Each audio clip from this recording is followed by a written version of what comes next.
24 April 2026 জুমার পরের মজলিসে মুফতি লুৎফুর রহমান সাহেব উর্দু কিতাব থেকে মালফুজ পড়ে শোনান। বাইতুল হক জামে মসজিদ, ঢালকানগর, ঢাকা। হযরত আলা দাওয়াত বরকাত এই মালফুজের প্রেক্ষাপটে গুরুত্বপূর্ণ নসিহত পেশ করেন। বিসমিল্লাহির রহমানির রহিম। মওয়াহিবে রব্বানিয়া কিতাবের 143 পৃষ্ঠা থেকে পড়া হচ্ছে। और खवास की तरबियत आवाम की तरबियत से अफजल है, क्योंकि खवास के जरिए से दीन आवाम में पहुंच जाता है। হযরত রহমতুল্লাহ আলী বলেন, উলামা তোলাবা এদের তরবিয়ত করা, তাদেরকে দ্বীনি জিন্দিগি গড়ে দেওয়া সাধারণ মানুষের তরবিয়ত করার চেয়ে শ্রেষ্ঠ কাজ। কারণ উলামা তোলাবা এদের মাধ্যমেই दीन साधारण মানুষের মধ্যে পৌঁছে যাবে। अगर उलमा अल्लाह वाले बन जाए, साहिब निस्बत दर्द भरा दिल उनके सीने में हो, तो बताओ क्या आलम होगा। इस आलम से पूरा आलम रोशन हो जाएगा। हजरत रहमतुल्लाह আলী বলেন, যদি উলামা একরাম আল্লাহওয়ালা হয়ে যান, আল্লাহর সাথে গভীর নিবিড় সম্পর্কের দৌলতওয়ালা হয়ে যান, তাদের অন্তরের মধ্যে, তাদের সিনার মধ্যে मोहब्बत भरा दिल है, ताहले की अवस्था होबे। এই आलेमेर माध्यमे पूरा जगत आलोकित हो जाबे। वरना जो रूहानी अमराज के साथ दावत देगा तो उसकी दावत इल्लाह में असर न होगा। अन्यथाय যেই ব্যক্তি আত্মিক রোগের দ্বারা আক্রান্ত, সে দাওয়াত দিলে সেই দাওয়াতের মধ্যে আসর হবে না, ক্রিয়া থাকবে না। इसीलिए दावत इल्लाह के साथ अमल सालेह की आयत नाजिल हुई, ওমান আহসানু কওলাম মিম্মান দাআ ইলাল্লাহি ওয়া আমিলা সালিহা। এজন্যই দাওয়াত ইলাল্লাহ এর আয়াতের সাথে এর সাথে আমলে সালেহের কথাও এসেছে। मालूम हुआ कि जो दावत इल्लाह करे वो नेक अमल भी करे, गुनाहों से बचे। বোঝা গেল যে দাওয়াত ইলাল্লাহর কাজ করবে সে যেন নেক আমল করে, সর্বপ্রকার গুনাহ থেকে নিজেকে বাঁচিয়ে রাখে। और अमल सालेह की तौफीक अहलुल्लाह की सोहबत से होती है। এবং পুরো দ্বীনের উপর আমল করা এর তৌফিক নসিব হয় আল্লাহওয়ালাদের সোহবতের বরকতি। আল্লাহ তাআলা আমাদেরকে আল্লাহওয়ালাদের সোহবতের কদর করার তৌফিক নসিব করেন।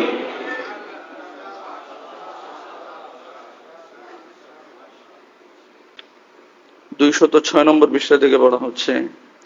इरशाद फरमाया कि जो अल्लाह पर आशिक होता है तो सारे आलम की लाइलाए कायनात की नमकियात और तमाम मजानीन आलम की कैफियत इश्किया अपने दिल में पा जाता है। हजरत रहमतुल्लाह आली बोलें, जे व्यक्ति आल्लाह ताआलार आशिक दीवाना হয় তো সমগ্র জগতের লায়লাদের রূপ লাবণ্য এবং সমগ্র জগতের আশিকদের তাদের অন্তরের এশকের অবস্থা সে নিজের অন্তরের মধ্যে लाभ करे, अनुभव करे।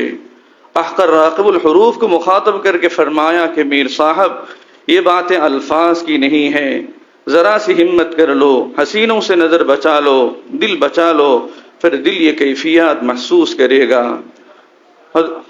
मीर साहब रहमतुल्लाह आলী বলেন, আমাকে লক্ষ্য করে হযরত বললেন, এগুলো শুধু কথার কথা নয়, হিম্মত করো, নজর হেফাজত করো, দিল বাঁচাও, অন্তরের মধ্যে এই অবস্থা অনুভব করবে।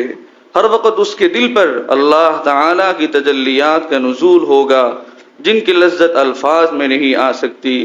যেই ব্যক্তি নজর হেফাজত করবে, দিল হেফাজত করবে, সমস্ত গুনাহ থেকে বাঁচবে, তার অন্তরের মধ্যে আল্লাহ তাআলার তাজাল্লি এবং নূর নাজিল হইতে থাকবে, সেটা ভাষায় ব্যক্ত করা যাবে না।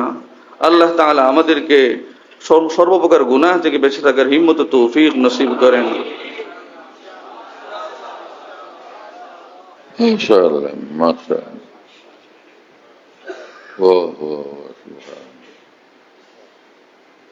আর এক বিষয় যে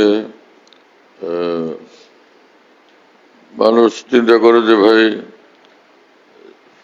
হক কিভাবে জিততে হবে যদি এক এক মাজমাতে আমাদের কোটি কোটি মানুষ না আসলো, লক্ষ লক্ষ কোটি কোটি মানুষ না আসলো, তাই না? তো হার জমানাতে, সব জমানাতে আমাদের হক্কানি উলামা বুজুর্গানের মজলিসে এরকম লোকজন কমই থাকতো। এই কোটি কোটি মানুষ তো কোনো মজমায় বসে নেই, কিন্তু কোটি কোটি মানুষের কাছে হকের আওয়াজ পৌঁছে যেত, হকের দাওয়াত পৌঁছে যেত।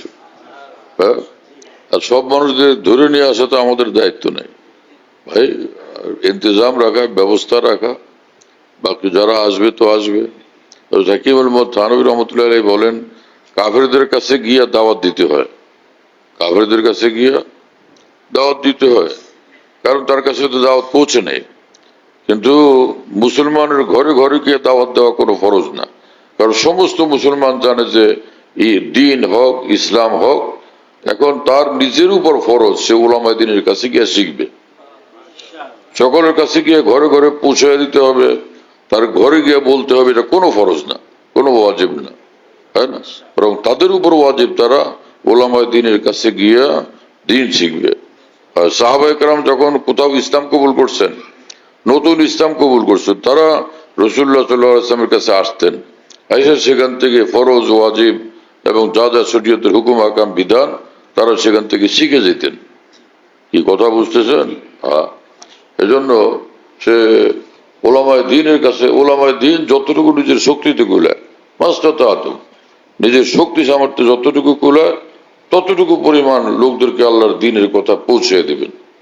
বাকি সে যাদের কাছে আওয়াজ পৌঁছলো না, তো তারা নিজেদের কর্তব্য সে ওলামায়ে দ্বীনের কাছে যাওয়া, তোমরা যাও গিয়ে সেখান থেকে শিখো।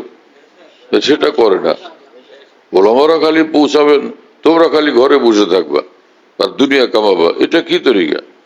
তোমরাও যাও। হ্যাঁ, তুমি মেডিকেল কলেজে ভর্তি হবে না, ঘরে বসে ঘুম দিবা খুব, আর ধুমসে খাবা আর ধুমসে ঘুমাবা, তুমি ডাক্তার সাহেব হয়ে যাবা। হ্যাঁ, কিভাবে ডাক্তার হবে তুমি?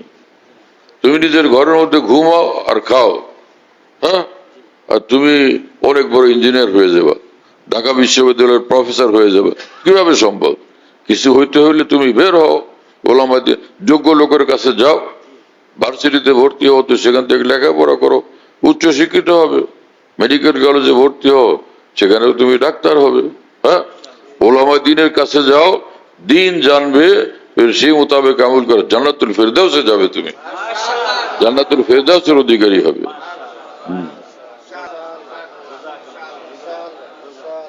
আমাদের ঢালকানগর খানকাহে যেখানে আমি আছি, আমাদের এখানে যদিও খানকা এমদাদি আসামি আছে, কাছাকাছি আরেকটা আছে, তাই না?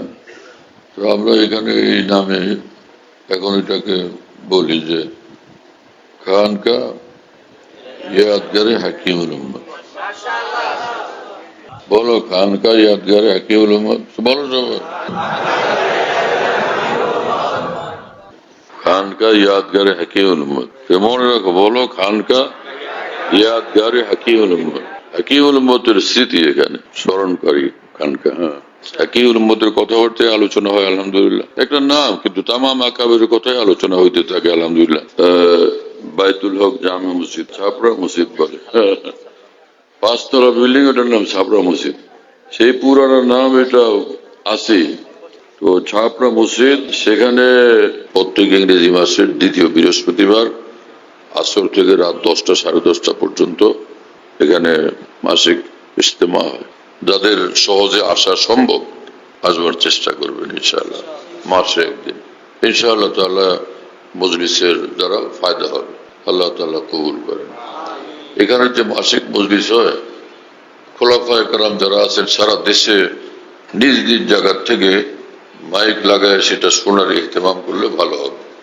কমপক্ষে এতটুকু যে এশার নামাজের পরে, সেদিন ইজতেমার দিন এশার নামাজের পরে যেটুকু মজলিস হয়, কিতাব থেকে পড়ে শোনানো হয়, তারপরে আমি নিজে মজলিসে বসি, হয়তো কথা বলি, তো সেই অন্তত এশার পরের অংশটুকু যেন সারা দেশের খোলাফায়ে কেরাম নিজের জায়গা থেকে শুনবার ব্যবস্থা করা নিরাপদে সম্ভব হলে সেটা করবেন, আল্লাহ তাআলা কবুল করেন। খানকা বিডি এই অ্যাপস, এটা খুলতে পারলে ওর মধ্যে বয়ান, কবিতা, বুকস ইত্যাদি সব একসঙ্গে পাওয়া যায়। খানকা বিডি হলো এরকম, স্পেলিং হলো KHANQAH, এর সঙ্গে লাগালাগি বিডি, খানকা বিডি। এই অ্যাপসটা খুললে ওর ভিতরে বয়ানগুলো পাওয়া যায়, এটা ডাইরেক্ট শোনা যায়, এবং ডাইরেক্ট শোনা যায়। হযরতুল্লাহ দামাত বারাকাতুহুর বয়ান যেখানে বয়ান করেন সব বয়ান নেটের মাধ্যমে টেলিগ্রামের মাধ্যমে পাওয়া যাচ্ছে।